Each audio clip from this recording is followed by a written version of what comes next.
DUI corruption by the cops. By the cops. And wow, they'll never not surprise you. You think they're not just apparently putting out false DUIs on people to reach their quotas.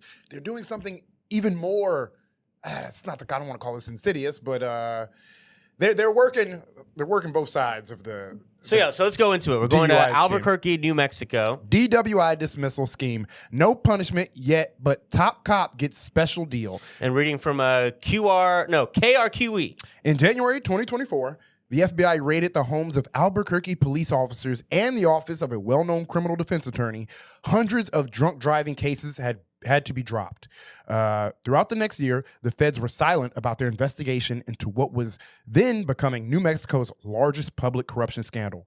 Former U.S. Attorney for the District of New Mexico, Damon Martinez, shared that this is not unusual. The Department of Justice traditionally doesn't necessarily need to inform the public, he explained. It's like an enigma to a lot of folks because they don't say a lot.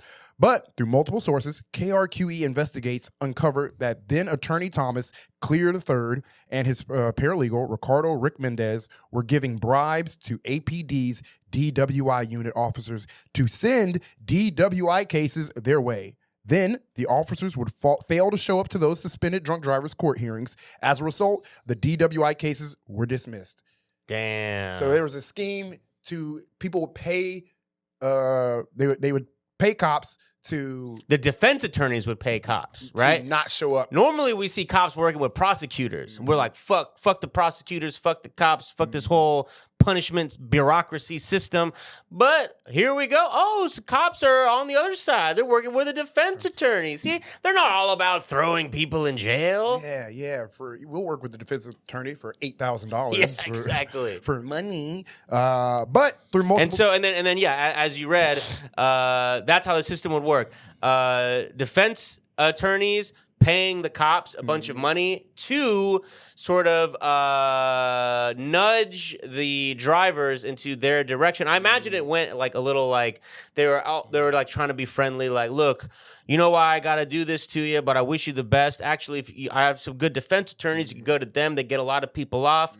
And then the way they would earn their bribe is that when it was time for the trial, which happens a lot, the cops just won't show up to the hearing.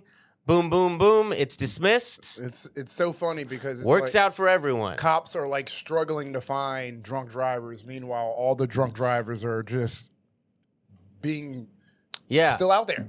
Yeah, they're out there. It's just your other boys. Yeah, look, it is like something that maybe sometimes needs to be said on a podcast like this. Like, just because we are against what law enforcement has become in America doesn't mean we are against the concept of enforcing laws, right? Yeah. And that goes back to, earlier we talked about the cop planning the mass shooting. Yes, it's good that the feds were able to stop that. There does need to be enforcement of laws. Another one that everyone could get behind is keeping drunk drivers off the road, right? Yes. But here, cops are literally doing the opposite. They are keeping drunk drivers on the road. They're supposed to serve and protect. They're keeping drunk drivers on the road. And you pay when you get pulled over for DWI, but you basically have to like pay $10,000 every. I don't know if you've met a person who had a DWI, but they are traumatized. It's like they got to pay $10,000 and blow into a thing, and it makes sense that you, instead of paying $10,000 to the state or government, whoever you're paying it to, just give it to fucking defense attorneys and the cops, and make it all go away. You don't have to blow into a little machine every time you pick up your daughter from soccer practice. And seems like an easy scheme to come across. Yeah, but, and this is like all these schemes, all this violence enacted by the police. It's all symptoms of just a deep-rooted issue we have with law enforcement. You could trace back the roots of where cops have come from in the U.S., and clearly the amount of money that we throw to these right-wing gangs, essentially, the right-wing agencies that operate like gangs very frequently with absolutely no accountability, it's sort of an issue that's a little bit beyond reform. That's sort of where there's so much opportunity for corruption. It's yeah. like you truly have to be a pure-hearted individual to be a cop, because you're placed in everyday situations where you can choose to be corrupt or follow the playbook. And why would I follow the playbook when I can get $8,000? Yeah. Sorry. It's a little tempting. But through multiple sources, where was I? Yeah, officers began to resign. Yeah, okay. Officers began to resign. A year later, in January 2025, the U.S. Attorney's Office for the District of New Mexico issued criminal charges. The most serious crime was what's called a RICO. For the scheme, we learned, spanned 3 decades. Damn. It was a law that was created to go after the mafia. And what you're doing is you're going after a continuing enterprise, Martinez explained, which, yeah, fucking police departments are gangs. They're RICOs. If YSL is a gang, then so is the fucking cops. One by one, the players admitted to their roles. Each one avoided trial by accepting a plea deal. Unlike any other defendants, the feds agreed to a specific sentence for Lieutenant Justin Hunt, no more than 57 months in prison. What is that, like 4 years and like 9 months? My sense is they want information we had, and they wanted. My sense is they want information he had, and they want to lock him into a plea agreement. Martinez said of the deal. Unlike any other defendants, the feds agreed to a specific sentence for Hunt, no more than 57 months in prison. Is this the same? Oh, my bad. Yeah. I see. Martinez questioned why prosecutors would take a chance that Mendez, the first to cooperate, would fail to show up to court. The court record did not make clear where Mendez was going, for how long, or if he had since returned. Yeah, that was my bad. So I'll explain. That I guess I did a bad job pasting over some of the excerpts from this article, but yeah, Mendez was one of the people who are on the side of the lawyers that were a part of this scheme. And he basically is also getting some very nice treatment and has been allowed to leave the country, which is why they're saying he's surprised. He's surprised. Yeah, exactly. He's surprised they would take the chance of letting him leave the country, knowing he might not want to come back. Yeah. Yeah. Should I stay in Paris or go do this fucking bid in Rikers with Maduro? And look, all the leniency on the cops going into this years and years long scheme that probably, I wonder, someone should check the long list of people who are guilty of DUIs and see, did they go back out and cause like harm to the people they're supposed to protect? Like, but again, like the police and the prosecutors are the same side. It's not like this. It shouldn't be confusing why police get all this lenient treatment. Like, yes, they have a bunch of laws baked in that give them protections legally, but at the same time, those who are supposed to go after them also see them as allies many times, most of the time. Don't lock him up. Locking up people is wrong. Even though I just gave somebody 50 years, like 2 nights ago. It's like, yeah, okay. So the whole system, you know. People who know putting people in jails for fucking years is just inhumane, and then once it gets to them, it's like, oh, well, this sucks. Don't do that to me. What the fuck?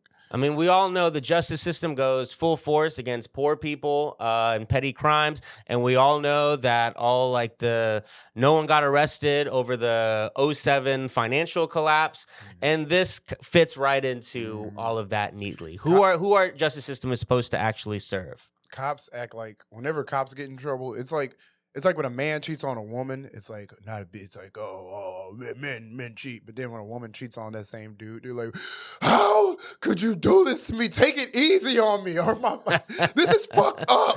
Yeah. This is fucked. It's like, so it hurts. It hurts when it happens to you, I guess.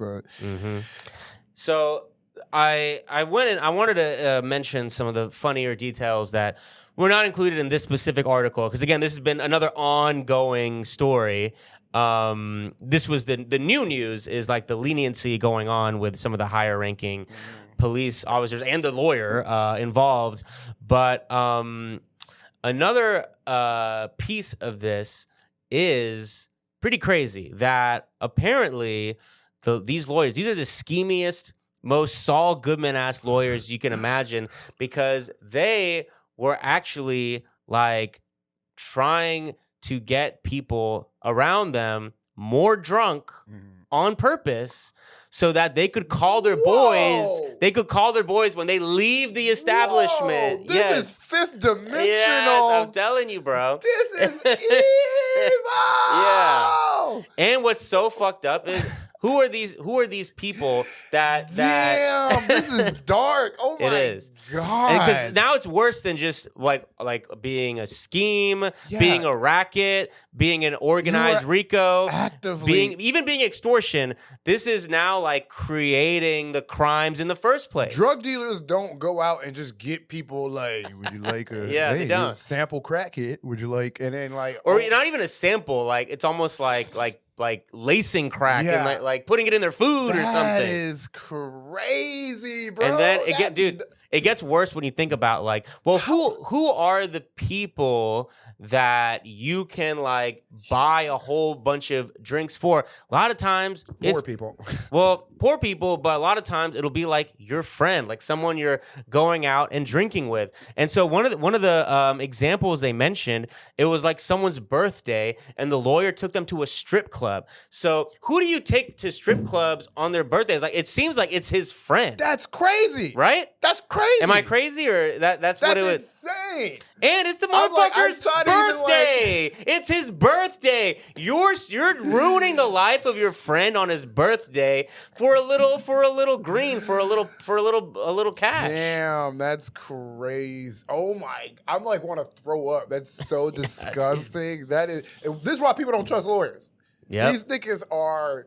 I mean, and they're obviously defense lawyers, man. Defense lawyers. Oh my! This sounds like some shit a court-appointed lawyer would do. Yeah. That's crazy. I guess his mentality would be like, "Look, it's my boy. I would never hurt my friend, and I'm not going to. He's gonna get off. He's gonna. I know that's right. That's that's the whole conspiracy is that he's not gonna go to jail. He's not gonna go. Oh my! He's just gonna have kind of not the best birthday he'll ever have in his life, but he'll get off. He'll get off. Why? Because he'll have me representing him. I'm gonna get the money for those shots back one way or another. Yeah, that was $300 strip dance. I gotta need that money back. Exactly. That's fucking wild. Them niggas need to. I don't even know that. I'm like fucked up by that. That shit is. Yeah. Well,